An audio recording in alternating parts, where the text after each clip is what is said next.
Hello, Professor Dai. Hello. How are you? Fine, thanks. Nice to meet you. You have been working for a long time in Institute of South Asian Studies in China. And could you tell us something about this? Yes, Institute of South Asia Studies, SICHUAN University, was established in 1964. It has become one of the key research bases for the humanities, social science and humanities under the Ministry of Education in China. This institute, there are 4 research sections in this institute. That is South Asia Economic Research Office and political parties, Yes. and also security and diplomacy. The third one is culture and the religion office. Yeah. And what are the major problems that are facing by South Asian countries? Yes, South Asia. There are 8 countries in South Asia continent, and I think with this region, even though they have many opportunities facing this region, but at the same time, some serious problems facing South Asia countries. I think out of these serious problems, I think the most urgent, the most serious problem is how to improve the infrastructure, how to develop the economy in a faster way, and how to mobilize the national resources to focus on the national agenda of economic development for the benefits of the people of different countries. Yeah. For the development of these South Asian countries, and what are the good things that South Asian countries have? The good thing for the economic development in South Asia is that first, South Asia countries, they enjoy good, rich natural resources such as the good weather and the good agricultural resources, and also some tourism resources, hydropower resources, particularly in Nepal and in some other countries. Different countries have different advantages. The third is that they have a big population size, which has provided adequate supply of labor forces for and thirdly, they have a big market, because a big population can create a big market for the future consumptions. So these are the potential possibilities of South Asian countries for development. Yes. Yeah. And so you are now in Nepal. Yes. Is it your private visit or official visit? So actually, it's an official visit. I was invited by Tribhuvan University, Department of International Relations and Diplomacy. I was invited by the director of this program, master program for international relations and diplomacy, Professor Kalaga KC. I'm going to stay here for 2 weeks. Yeah. And how long and why are you working to enhance Nepal-China relation? Oh yeah, and you see, I'm been working very hard to promote these bilateral ties between China and the South Asia countries, particularly with Nepal. As you know, I've been working in Nepal for nearly 3 years in the middle of 1990s. I came to Nepal in 1993 to work as assistant to the general manager on the Sichuan International Economic and Technology Cooperation Company. So our company was focusing on civil engineering contracts such as the house building, and roads, bridges, and the airport, and even we constructed the Lumbini sugar mill. Okay. And this international airport, the runway of international airport. Yeah. So it means you are working in this sector for a long time. Yeah. I was hired by this company, Sichuan International Economic Cooperation Company, for nearly 3 years. Yeah. Okay. But mostly I worked in Sichuan University. And now we have heard that Belt and Road initiatives. What are the positive implications of BRI in Nepal? Yes, I think that BRI, as you know, a Belt and Road initiative, was a Chinese proposed initiative, but it has become an international consensus and international actions. And by the end of the day, it will become an international mutual benefits. The positive implications for Nepal under BRI is that Nepal can benefit a lot from BRI. For example, as you see, the BRI mainly focuses on 5 connectivities, which is in policy coordination and the infrastructure connectivity, physical infrastructure connectivity, and trade facilitation and financial integration, and also the people-to-people bond.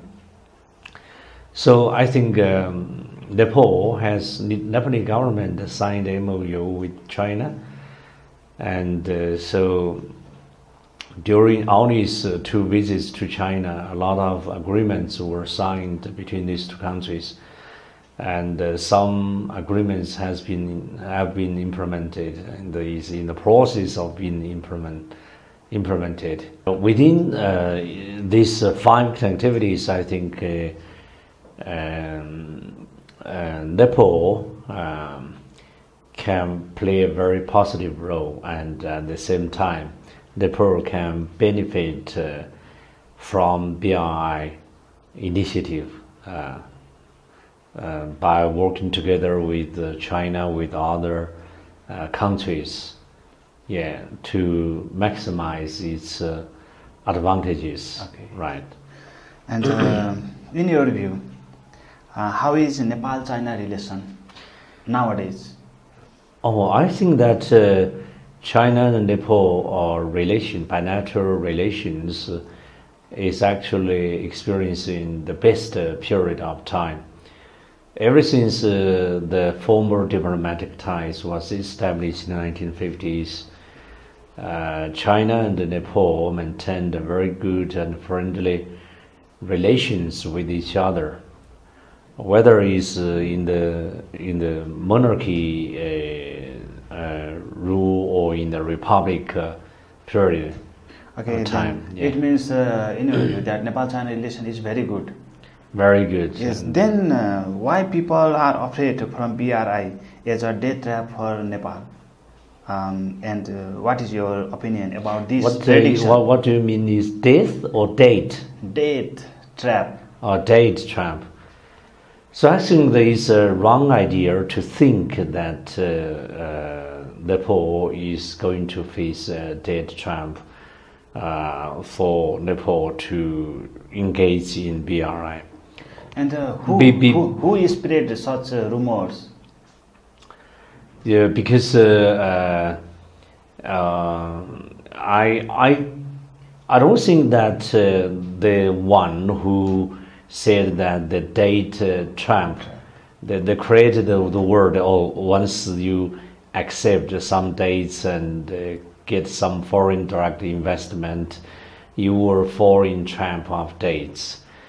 So I think some insiders or some external factors have created such words to to dirty the projects under OBOR. Of course, as a developing country, as the most or the least developed country, Nepal is in serious shortage of development funding. It needs foreign assistance, financial assistance for its infrastructure improvement. So, so long as economic principle goes, just like a personal family, you can't say that you depend on your income, totally on your income. You don't borrow money.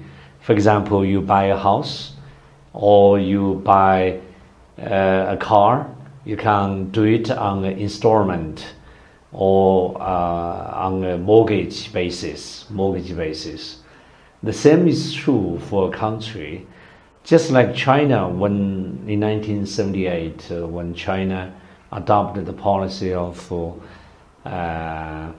economic reform and opening door policy, we attracted substantial foreign direct investment. So at that time, most of the Western countries, particularly their MNCs, multinational companies, they sponsor so much investment in China. They do so much trade in China, right?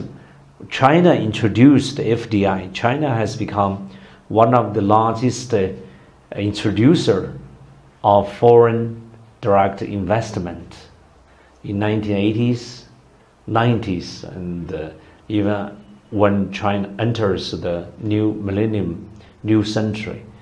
So China was once the largest, one of the largest introducer of FDI. So China also experienced the time when we borrow money, we get loans from the World Bank, the IMF, or even the ADB, Asia Development Bank. So long as you can have a degree, certain degree of debt, that can work better than you totally depend on your own funding, because to develop economic faster is very important for the least developed country. Otherwise, you will miss opportunities for development. BRI help Nepal to develop. Yes. Then what kind of factors spread such rumors? Why they? There are. We have frequently see that many rumors spreading that China's BRI created will create date trap for some of the neighboring developing countries, because some Western media, or even some unfriendly countries that want to dirty Chinese projects. They don't want to see that China more contribution, or Chinese increasing contribution to the neighboring countries. So actually, it's a kind of feeling that you see, after 40 years of accumulation of capital, technology, and management, China is in the position to provide public goods to the neighboring countries. What kind of bright future trans-Himalayan relation between South Asian nations and China bring? Yeah, the Trans-Himalaya regional cooperation has been initiated for quite a few years, both by Chinese universities, Chinese scholars, and India scholars, or even Nepalese scholars. You see, geographically speaking, Trans-Himalaya region refers to the area from the west Himalaya region to the East Himalaya region, extending from the west to the east, including, according to the UN UNESCO definition, roughly these 8 countries: Afghanistan, India, Nepal, Bhutan, and Bangladesh, Sri Lanka, and Myanmar. Myanmar. Of course, in these 8 countries, Nepal is in the center of Trans-Himalayan region. As you see, Nepal extending from the west to the east, and is the connecting points with north and south, China and India. For the west is Pakistan, east is Myanmar. So Nepal is very important in this. I think for future success of this Trans-Himalaya regional cooperation, first, these concerned countries should have policy coordination to reach consensus in promoting this regional cooperation. Second is that we have the integration of its national agendas with each other. For example, Chinese national agenda and India's national agenda to work together. So that's why China proposed this China, Nepal, and India trilateral economic cooperation, right? Because for the success of this regional cooperation, I think infrastructure improvement and connectivity is very important. Could you describe on Chinese cooperation for the development of educational sector in Nepal? Oh yes, education and cultural exchange cooperation between China and Nepal has been undergoing for quite a few years. Take it as for example in Sichuan University, where I'm working.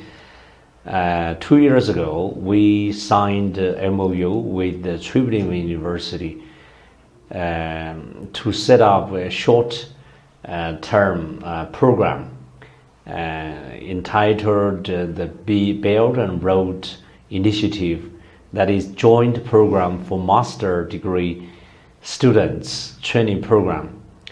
We invite nearly 20 or even 30 students of master students of international relations and diplomacy to China for 1 semester, 3 or 4 months, with the full scholarship and additional living standards. You see, Sichuan University has set up this Belt and Road scholarship. In 5 years, we invested about 100 million RMB. So every year we have 20 million RMB for this kind of education and cultural exchange programs. So far, 5 batches of Lebanese students from Tribhuvan University have come to Sichuan University. And they love China. And not only this, we set up the cadres training program from the Lebanese ruling government. For example, 2 years ago, the UML ruling party, some top high-ranking officials, including the current Foreign Minister Kiwani, came to Sichuan University to have 2 weeks of training program. I taught to both the students and the top ruling party officials. I taught Belt and Road Initiative and Chinese neighboring diplomacy. Do you have any suggestion for us to make a good relation on Nepal-China relation? Oh yeah, my suggestion for the continuous good and friendly relations between China and Nepal is just first to have to have this mutual trust and the political trust, because as I said, that whether it is in the monarchy rule or now is the Republic Party or the multi-party system, China and Nepal maintained a very good relationship. Is actually can be called a classical example of two countries with different system, right? So political trust, and then we need to have a very efficient cooperation mechanism. For example, this MOU of BRI, we have signed dozens of agreements, including the transportation, infrastructure, education, healthcare. So the only thing is that we needed to implement it. Yeah, implement as per the agreement, right? So we need to have more people engaged in this people-to-people and culture exchange programs. As for example, today, I actually is promoting this people-to-people and culture exchange, right? So everybody can contribute to it. Thank you, sir, for your time and opinion in our television. Thank you. It's my honor to be invited to be here. Okay, thank you.